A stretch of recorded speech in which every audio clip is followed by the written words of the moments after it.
प्रत्याशी श्री निर्मल धारा जी, बरजोरा के प्रत्याशी श्री बिलेश्वर सिंघा जी,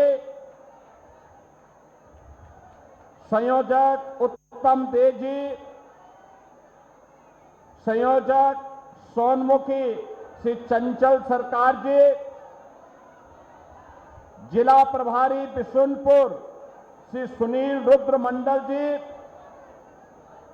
सह संयोजक सोनमुखी तापस मित्रा जी, जिला उपाध्यक्ष बिशुनपुर श्री तमन कांत गोविंदन बनर्जी, लक्ष्मीकांत मुर्मू जी, सुमुत मुखर्जी जी, लाजवंती झा जी, सुप्रीत चटर्जी जी, शंखजीत राय जी, भारी संख्या में सोनामुखी, इनदास, बरजोरा से उपस्थित मेरे सभी बहनों और भाइयों, मैं बिशुनपुर बंगाल की इस पावन धरा को, जो अपने मेहनत कश अन्नदाता किसानों की मेहनत से न केवल बंगाल बल्कि पूरे भारत के लिए अन्न उत्पन्न करने का कार्य करती है, इस पावन धरा को कोटि कोटि नमन करते हुए मैं आप सबका हृदय से अभिनंदन करता हूं। बहनों और भाइयों, जब बंगाल की बात होती है तो हमें भारत के राष्ट्रगान और राष्ट्रगीत देने वाले दो महान पुरुषों का याद स्मरण हो जाता है। याद करिए, जो स्वतंत्र भारत को राष्ट्रगान चाहिए था, गुरुदेव रविंद्रनाथ ठाकुर की रचयिता राष्ट्रगान के रूप में, जनगण मन के रूप में भारत को प्राप्त हुआ। भारत का राष्ट्रगीत बंकिम चंद्र चट्टोपाध्याय का आनंद मठ का उपन्यास का अमर गीत राष्ट्रगीत बना, जिसने वंदे मातरम के माध्यम से भारत की जनचेतना को जागरूक करके हर भारतवासी के मन में भारत की स्वाधीनता का अलग जगाया। और जब राष्ट्रगीत वंदे मातरम के 150 वर्ष पूर्ण हो रहे हैं, तब बंगाल के इस चुनाव में हम सब आपके बीच में हैं। कभी देश की स्वाधीनता में वंदे मातरम ने अमर मंत्र बन करके पूरे भारत को एकता के सूत्र में जोड़ने का काम किया था। आज यही राष्ट्रगीत वंदे मातरम के 150 वर्ष पूर्ण होने पर मैं विश्वास के साथ कहने के लिए आया हूं, बंगाल में भी परिवर्तन होगा। बंगाल भी अब परिवर्तन की नई राह पर चल पड़ा है। आज की बंगाल की दुर्दशा को देख करके दुख होता है। बंगाल भारत की अध्यात्म की धरती, भारत की संस्कृति की धरती, भारत की कला और शिक्षा की धरती, बंगाल, जिस बंगाल ने भारत को कला दी है, संस्कृति दी है, अध्यात्म में एक से एक उच्च कोटि के आध्यात्मिक साधक दिए हैं, जिस बंगाल ने भारत को उद्यमता कैसे होती है ये दिखाया था। और याद करिए, आजादी के कुछ वर्षों तक भारत की जीडीपी का एक बड़ा हिस्सा बंगाल के हिस्से में आता था, बंगाल उसे उपलब्ध करवाता था। अपनी उद्यमिता से, अपने परिश्रम से, अपने कल कारखानों से, अपने युवाओं की प्रतिभा से, अपने श्रमिकों के श्रम से आज वह बंगाल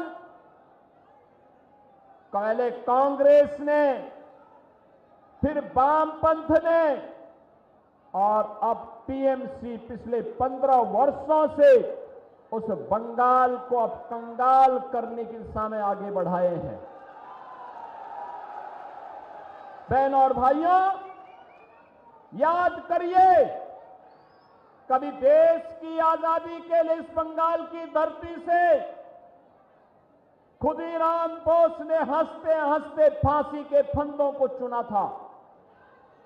यही बंगाल की धरती है जिस बंगाल की धरती ने भारत का आह्वान किया था नेताजी सुभाष चंद्र बोस के माध्यम से कि तुम मुझे खून दो, मैं तुम्हें आजादी दूंगा।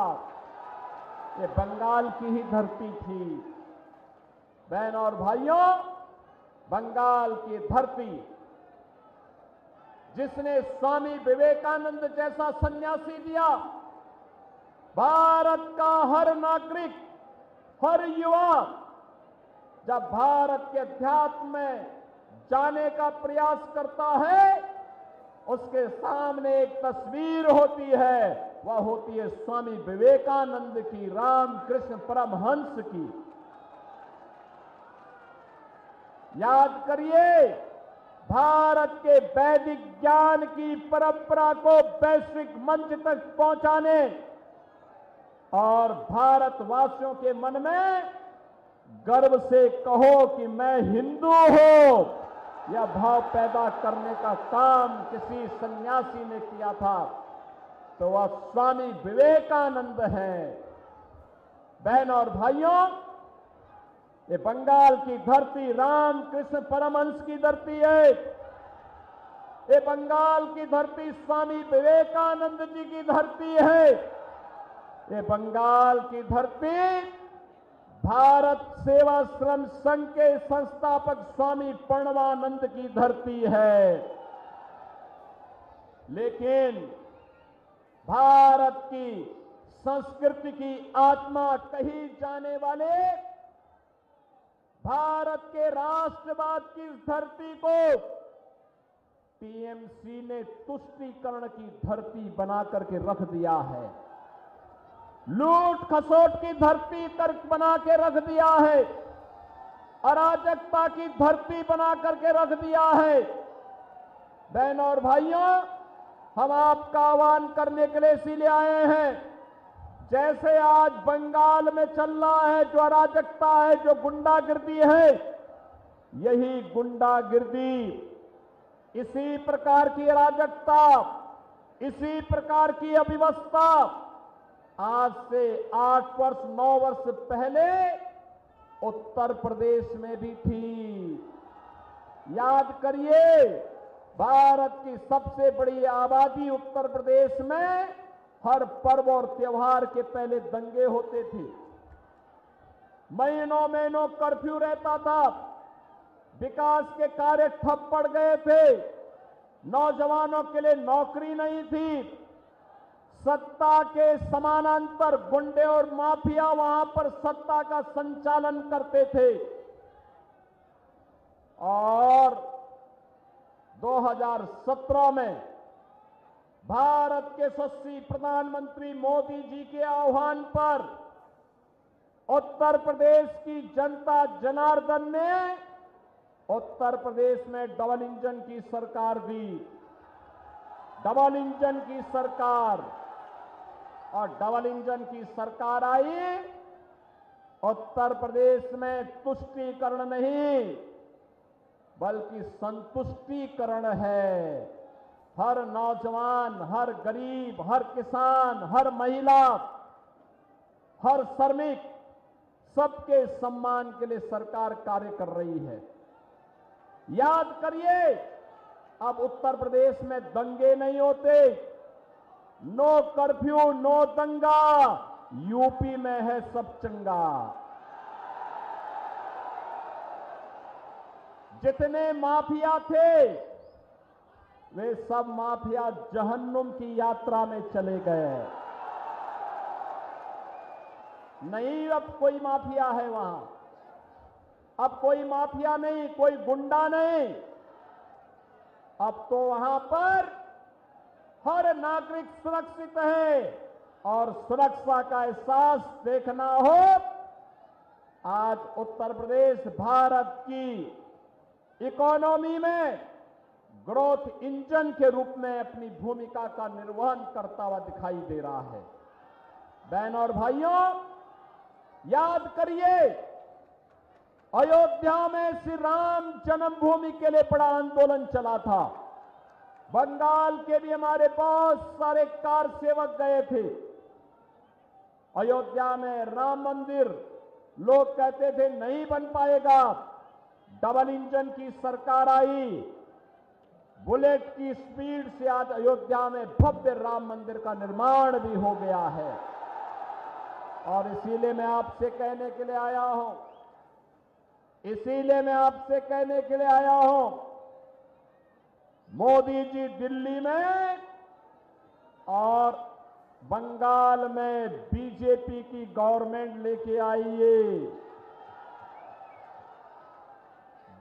डबल इंजन की भाजपा की सरकार दंगाइयों का इलाज कर देगी, दंगाइयों का।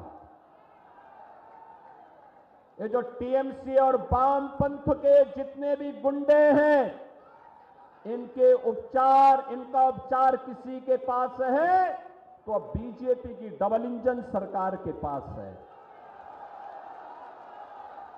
मैं देख रहा था यहां पर कितना अत्याचार यहां पर हुआ है। हम देख करके आश्चर्य करते हैं किस प्रकार का तांडव हुआ था। हमारे कार्यकर्ता सुमन बावरी को गोली मार दी गई।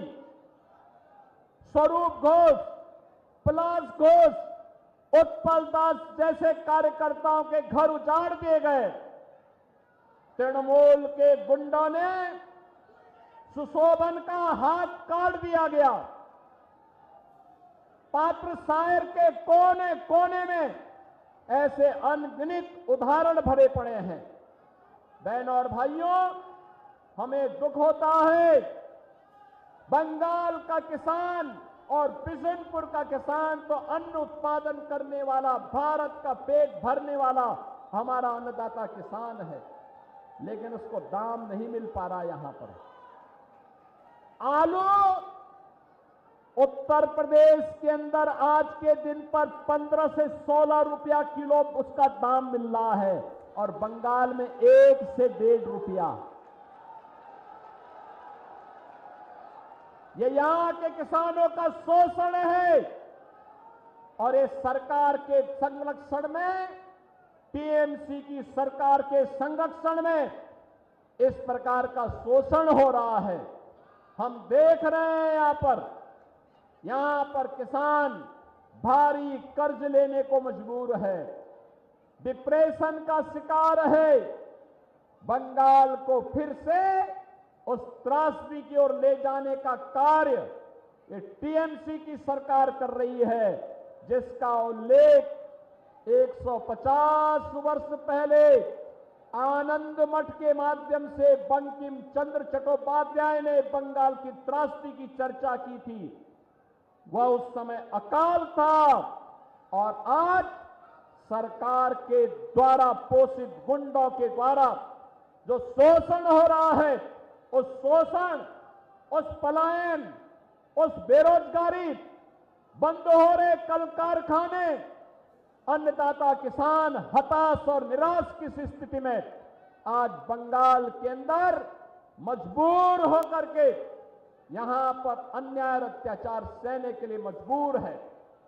बहनों और भाइयों, मैं तो आपको एक ही बात के लिए कहूंगा, याद करिए, भाजपा की डबल इंजन की सरकार जहां आई है वहां इंफ्रास्ट्रक्चर आया है, वहां उद्योग आया है, वहां नौजवानों के लिए नौकरी आई है, वहां पर बहनों के लिए रोजगार और नौकरी की सुविधा उपलब्ध हुई है, उनकी सुरक्षा सुनिश्चित हुई है, व्यापारी और उद्यमी सुरक्षित महसूस कर रहा है, कहीं भी कोई अव्यवस्था नहीं है, हर एक को सुरक्षा की गारंटी है। वहां पर प्रदेश तेजी के साथ आगे बढ़ रहा है, हर अन्नदाता किसान का सम्मान है, हर नौजवान के हाथ को कार्य है और वहां पर हर गरीब के लिए आगे बढ़ने की नई संभावनाएं हैं। उत्तर प्रदेश में 15 करोड़ गरीबों को फ्री में राशन की सुविधा का लाभ डबल इंजन की भाजपा की सरकार कर रही है। 10 करोड़ लोगों को यूपी के अंदर वहां पर आयुष्मान भारत में 5 लाख रुपए स्वास्थ्य की सुविधा प्राप्त हो रही है। याद करिए, 65 लाख गरीबों को प्रधानमंत्री आवास योजना का लाभ अकेले यूपी में प्राप्त हो गया है। बेहतर स्वास्थ्य की सुविधा प्राप्त हो रही है, अच्छी शिक्षा प्राप्त हो रही है। हमने अब तक उत्तर प्रदेश में 9 लाख नौजवानों को गवर्नमेंट की जॉब दी है और यही नहीं, 3 करोड़ से अधिक नौजवानों के लिए उद्योगों में भी नौकरी की व्यवस्था की है। बहनों और भाइयों, यह कार्य बंगाल में भी हो सकता है। बंगाल अपने वैभव की पुनर्स्थापना कर सकता है। बंगाल में वे सभी संभावनाएं हैं जिन संभावनाओं को आगे बढ़ाने के लिए आपके समर्थन और आपके आशीर्वाद की आवश्यकता है। याद करिए किस हद तक तुष्टीकरण होता है आज बंगाल में।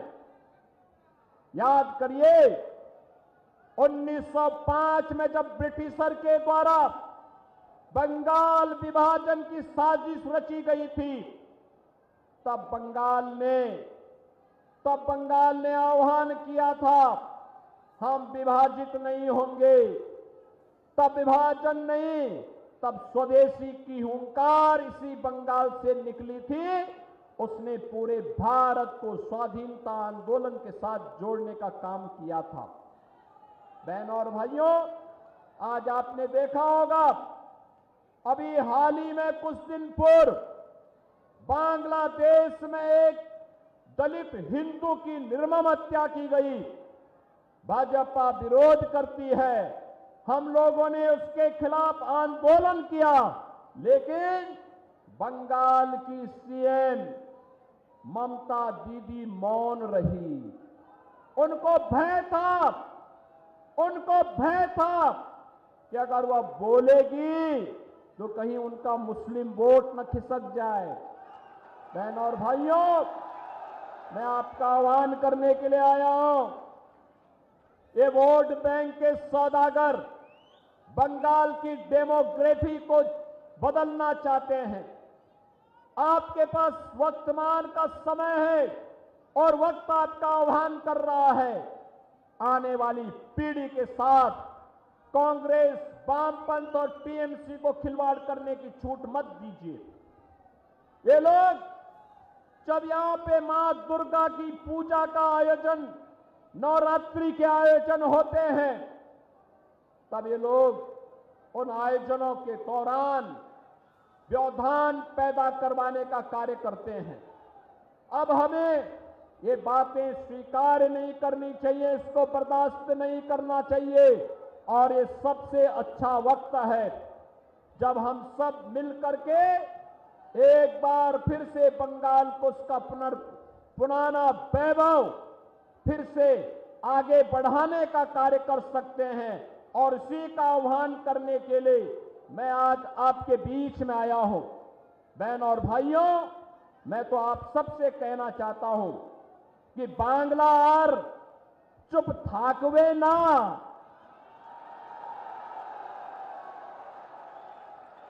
अब खेला बंद होगा और विकास शुरू होगा। एक बार खेला शेष, उन्नयन शुरू। और इसके लिए डबल इंजन की भाजपा की सरकार आवश्यक है। डबल इंजन की सरकार के लिए मैं आपका आह्वान करने के लिए आपके बीच में आया हूं। आप सबसे कहने के लिए, भारतीय जनता पार्टी और एनडीए ने सोनामुखी से दिवाकर घमारी को फिर से अपना प्रत्याशी बनाकर आप उतारा है। इन बात से निर्मल धारा बीजेपी और एनडीए के प्रत्याशी आपके बीच में आए हैं। बरजोरा से बिलेश्वर सिंघा अपना प्रत्याशी बनकर के आपके बीच में आए हैं। आपका आशीर्वाद इन्हें प्राप्त होगा, आशीर्वाद मिलेगा। कमल चुनाव चिन्ह पर आशीर्वाद मिलेगा। दोनों हाथ उठा करके आशीर्वाद दीजिए, दोनों हाथ उठा करके। सभी लोग सहमत हैं, विजयी बना करके भेजेंगे। दोनों हाथ उठा करके मेरे साथ बोलेंगे, भारत माता की, भारत माता की, भारत माता की, वंदे वंदे वंदे, जय श्री राम, जय जय श्री राम।